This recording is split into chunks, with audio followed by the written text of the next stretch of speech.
Hey YouTube, happy Saturday.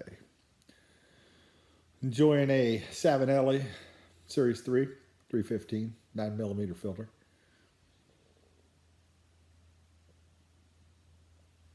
In it, some Carter Hall.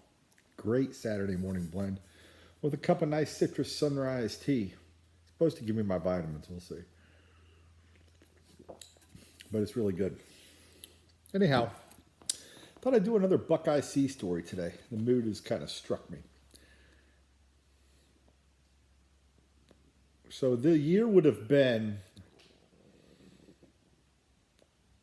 probably about 1993. In fact, it would have been 1993. The summer, no, 92. I'm sorry. The summer of 92. We were out on a Caribbean drug deployment, drug ops in the Caribbean. And um, we were on the USS Wasp at the time. And we were flying, basically helicopter support for that. So while this story didn't directly impact me, it was still one that has a great learning message. When you're out to sea, and I may be wrong in my miles, but there's a mile to get rid of trash when you're at sea. It would pile up on the ship quite a bit. There's nowhere to really take it. They can burn some things, but not a lot, and not that quantity when you have a big ship with that many people on it. So what happened is you would collect the trash in a certain area, usually on the fantail of most ships that we were on. But this one we were collecting in the hangar bay for whatever reason the ship was. Again, I was attached to the ship via the squadron. And they mustered a working party. And the leading petty officer was giving everybody instructions about all the garbage that needed to be thrown overboard and all of that.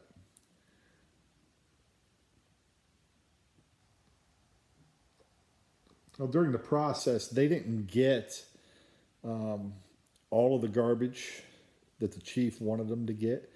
There was still some, I guess, back up in a corner against the wall. So when he came down, he was pretty hot. You can imagine. I don't know how they missed it. Again, I wasn't on the working party. Just heard the story after the fact. So the chief calls everybody back down. Just rips them a new one. And told everybody, I said, thought I told you to get rid of all the trash. And I want right away, immediately, all the trash. You see this yellow line, all the trash from anything behind this yellow line, I want you to throw it away. Get it out of here. This is all trash. I suspect some of it may not have been in bags. Some of it may have been, just, I don't know if it was old parts or what it was, but definitely the chief wanted it gone. So he gave the direction. Everything behind this line, throw it away. Get rid of it. Get it over the side.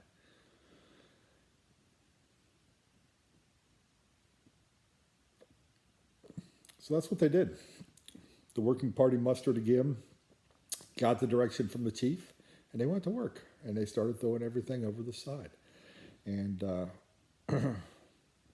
chief come back down, was satisfied. Okay, you guys can secure now. And we're done.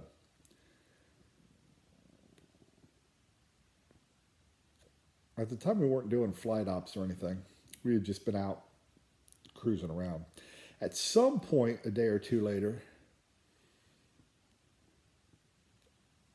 somebody was looking for a piece of GSE, ground support equipment. And it was some kind of hydraulic Jenny is what they called them.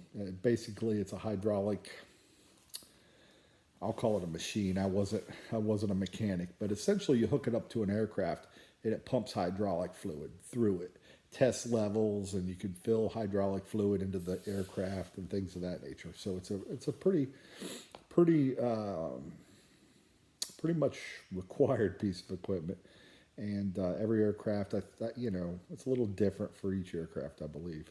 Again, I wasn't a mechanic, so I'm not 100% on that. But they couldn't find it. And they were looking for it. It's got to be on the ship somewhere. Got to be in the hangar somewhere. This is a big piece of GSE, big old yellow piece of equipment. You can't mess it. They got to thinking, where was it at last? Yeah, it was over that corner behind that yellow line. So, after they put two and two together, they figured out the working party threw that piece of GSE over the side of the ship. I don't know what the cost of it was. I heard through the grapevine $250,000. Somebody else said $500,000. Don't even know if it was, I don't know. So I know it was a lot. It was a lot of money. Don't know if it was $250,000. Don't know if it's $500,000. Don't know. Doesn't even matter. Even if it was $50,000, $10,000, doesn't matter how much the piece of equipment was worth. So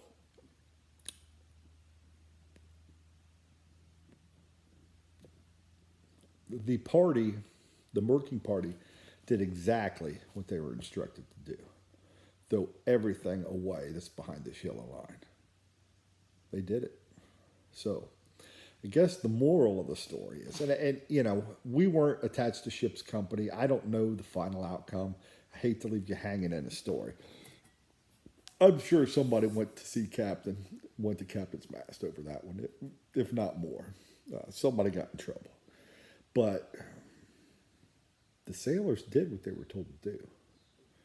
So if you are in any type of leadership position, or if you're just mom and dad at home, which is a leadership position, or if anything, doesn't matter where you are, be mindful of what you ask people to do. You might be in for a surprise.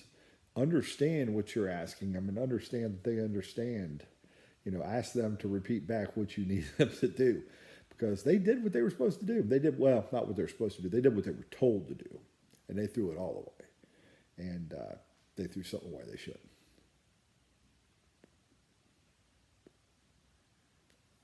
Absolutely crazy. Anyhow, folks, enjoy your day. I'm going to sit here and finish this bowl. Wishing you all the blessings in the world. Pay it forward. Take care of each other. We'll catch you next time. Have a great day, everybody.